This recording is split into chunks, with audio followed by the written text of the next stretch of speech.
Hello, welcome to Deep Into Sleep. This is Yishan. So I'm curious, how many of you have experience with narcolepsy? Or do you know about it? If yourself, your friends, or some of your family members are dealing with narcolepsy, hopefully today's episode will offer some insight to you. Today, we're very happy to have Julie Flygare to share with us her own experience with the diagnosis, treatment, and how she lived with narcolepsy. Just a little bit background of Julie. So Julie is the president and CEO of Project Sleep, which is an internationally recognized patient perspective leader. She also wrote a book, Wide Awake and Dreaming. She received a diagnosis of narcolepsy with cataplexy in 2007. Since then, she was very actively involved in public speaking and patient support, peer support all over the world.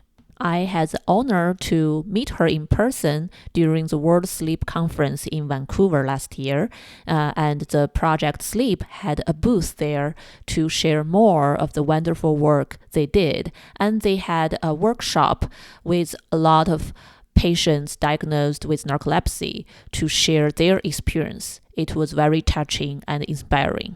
So let's dive in, listen to Julie sharing her experience with us. Hi, Julie. Welcome to Deep Into Sleep. Hi, thank you so much for having me. So I know you are the founder of Project Sleep, and I know you are very active in helping people be more aware of all kinds of sleep problems. So can you share a little bit? I'm so curious, what got you into the field of sleep? What make you so passionate about what you do? Yeah, so I was actually in law school and I was studying art law, something completely different, when I was diagnosed myself with narcolepsy with cataplexy. And I had been experiencing symptoms for a few years before that. And it took a few years to figure out what those mysterious symptoms actually were. And that included, I was definitely sleepy in school. Like I was having a hard time with my law school coursework.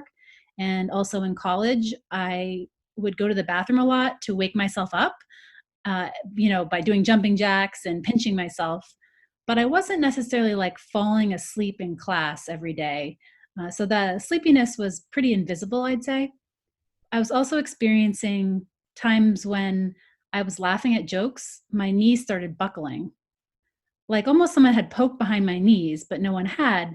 And that always felt very strange. And so as soon as I felt that sensation, I started asking friends, doctors, friends in med school, to try to figure out what that could possibly be, because it was, so peculiar that always when I was laughing that I was starting to, my knees were buckling and then my hands were kind of giving out, and my neck was falling. And so I was also having experiences, um, at nighttime or if I took a nap during the day where I woke up and heard a burglar breaking into my apartment and then saw a man come into my bedroom and like rush towards me with his arms stretched out to my neck like he was going to strangle me, and I couldn't move. And then I would look up again and he wasn't there, and he never had been there, but it felt extremely real. It didn't feel like a dream experience. I'd had plenty of dreams before. And so I was experiencing that, as well. And so all these little pieces, during the day and during the night, were happening to me. And it took a few years to realize, thankfully, finally, actually a sports therapist at Boston College where I was in law school, she identified that I might have cataplexy with, when I was describing that my knees were buckling with laughter. And so then I learned that cataplexy, that knee buckling with laughter, was a symptom of narcolepsy, and realized I was experiencing all the symptoms over a few years. So, Wow. Yeah, yeah. some of the symptoms sounds quite scary actually. Oh, extremely scary. So one of the symptoms, sleep paralysis and those hypnagogic hallucinations, those are not unique to narcolepsy. Like about a third of people experience those sensations of feeling like they've woken up, but they can't move their body yet. And it just happens much more frequently and consistently for people with narcolepsy. But it is always interesting when I talk to people that don't have narcolepsy and they, maybe they went through a period where they were sleep deprived.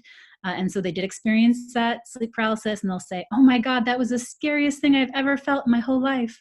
And I just kind of have to laugh and say, "Yeah, that's like happens to me all the time."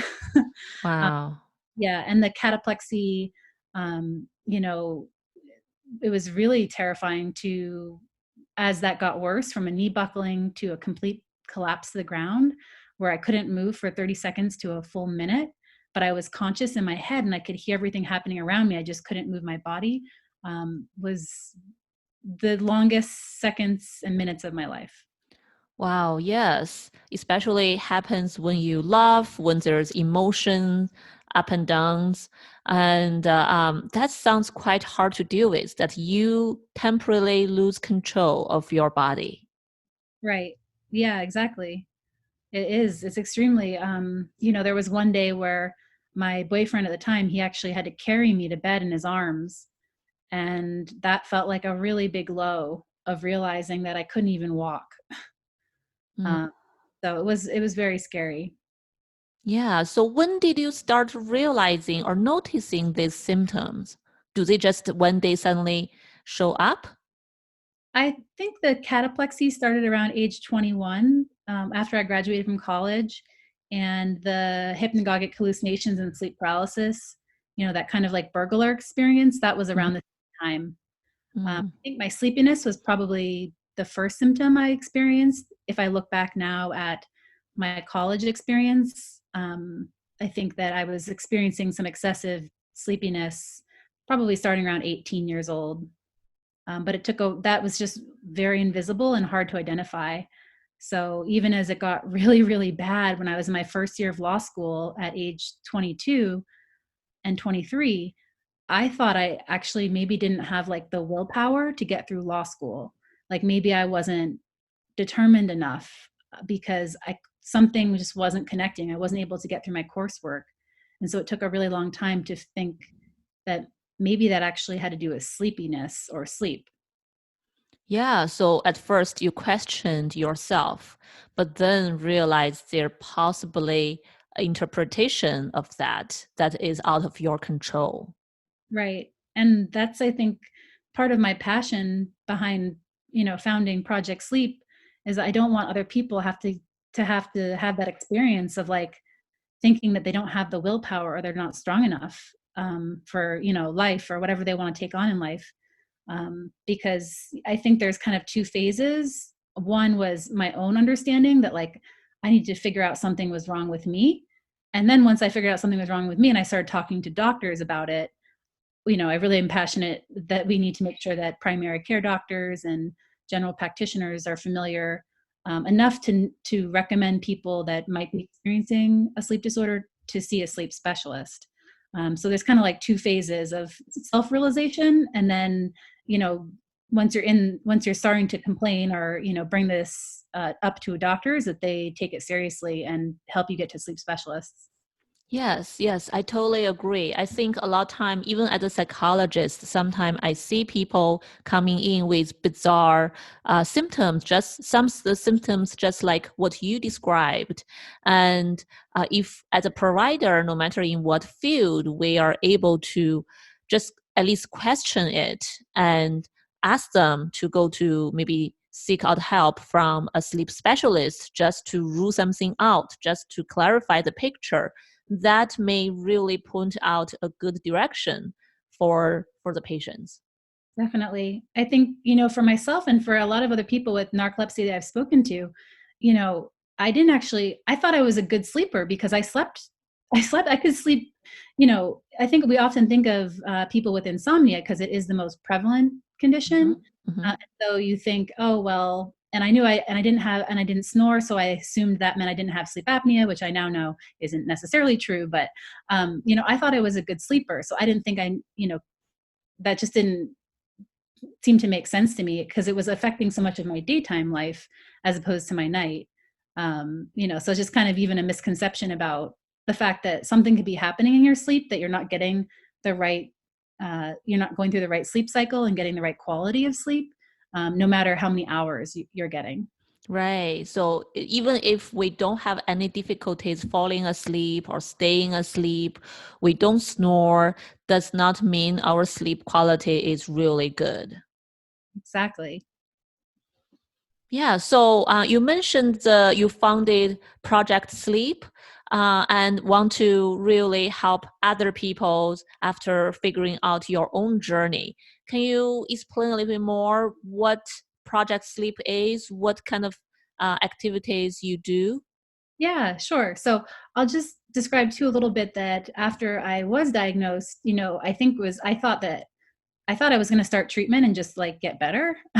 I thought that like, oh, this is just some small road bump, and that treatment would be like put me back to normal.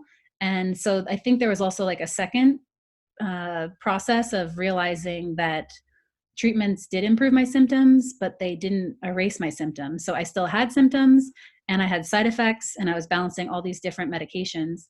And so I actually personally like reached a low myself, like psychologically, a few months into my diagnosis when I realized, this was a much bigger and more serious condition than I'd realized. And that's when I got really angry and thought, I hate narcolepsy. This is just awful. And I also started to sense that people thought it was a joke when I would bring it up to people. And I thought narcolepsy was a joke too before I was diagnosed. I didn't know anything about it. And so once I started telling friends, oh my gosh, we figured it out, I have narcolepsy, it was really hard to get their reactions.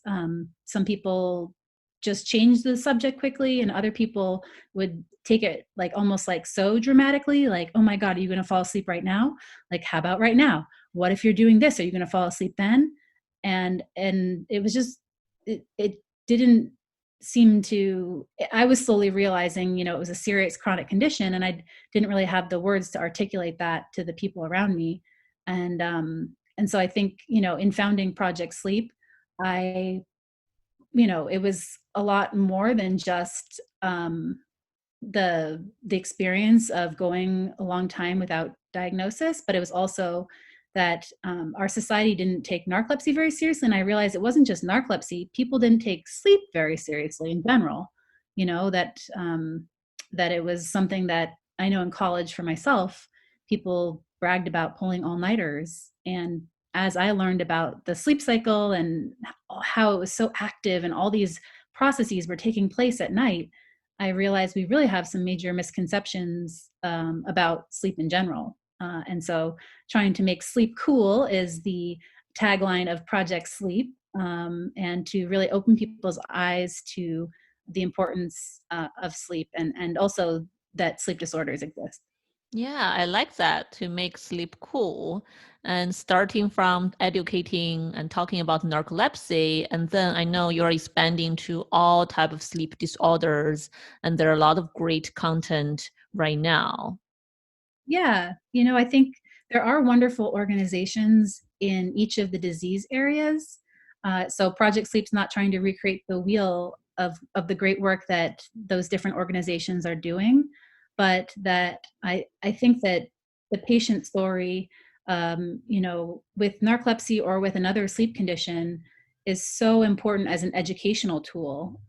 Research actually shows that storytelling is one of the most powerful ways to educate people, as opposed to sometimes I think it's often our inclination to throw facts and figures at people and say, if you don't sleep 2 hours tomorrow night, that, you're going to be this percentage, sleep deprived. And sometimes I think that's well meaning, but that we've kind of seen that actually like some of those scientific facts don't change people's behaviors.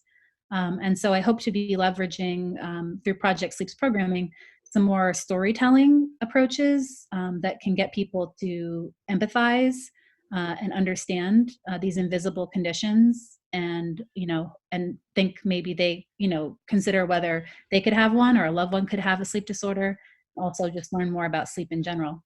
I really like that. I totally agree. I can imagine telling stories, telling someone's their own experience can really connect with other people who are still in the middle of figuring things out or trying to deal with their own sleep disorders.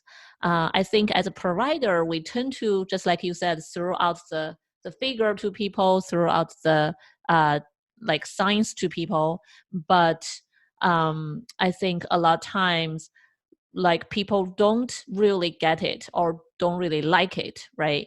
And so I'm wondering, what are some really outstanding stories that you have noticed to really help other people to really learn or think about narcolepsy differently? Yeah, well, so we run the Rising Voices of Narcolepsy program. So I've trained over, I'd say over 60 people at this point. It might be even more on how to share their story effectively via speaking or writing.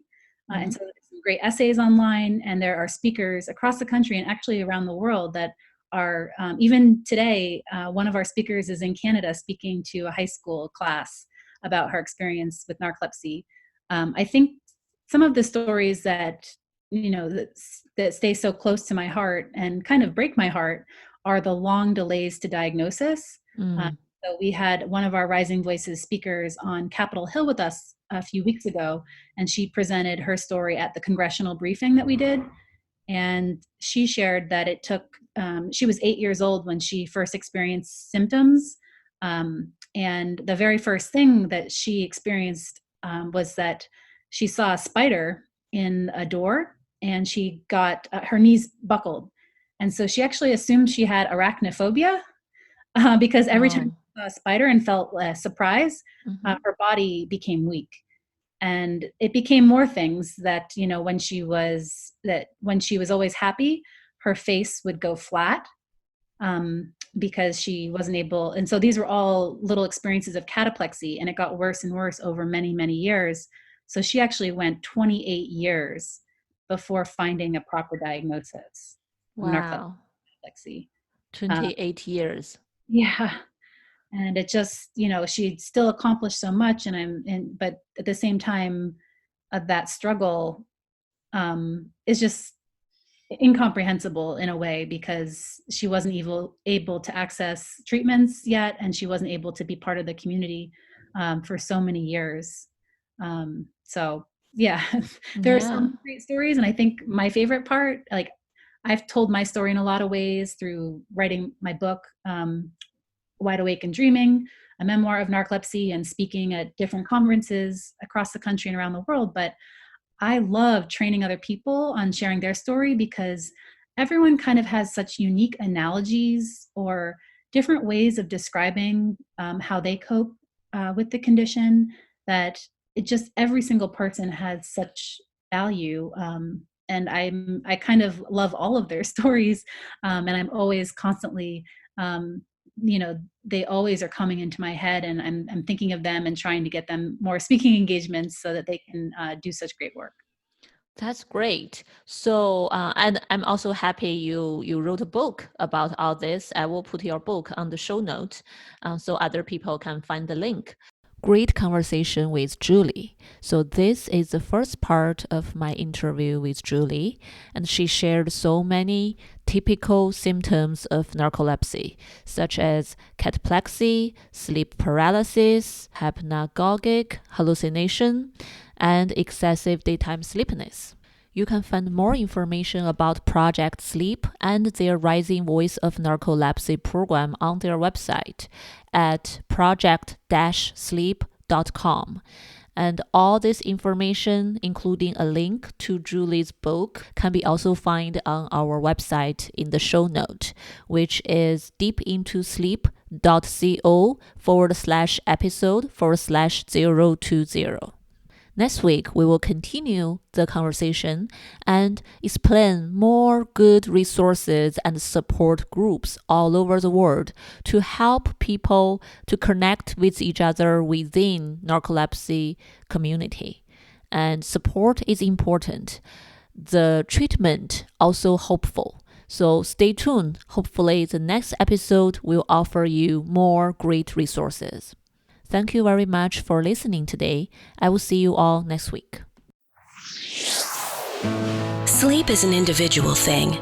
We all sleep differently, and there is so much we can do to improve sleep quality. Keep hope and carry on.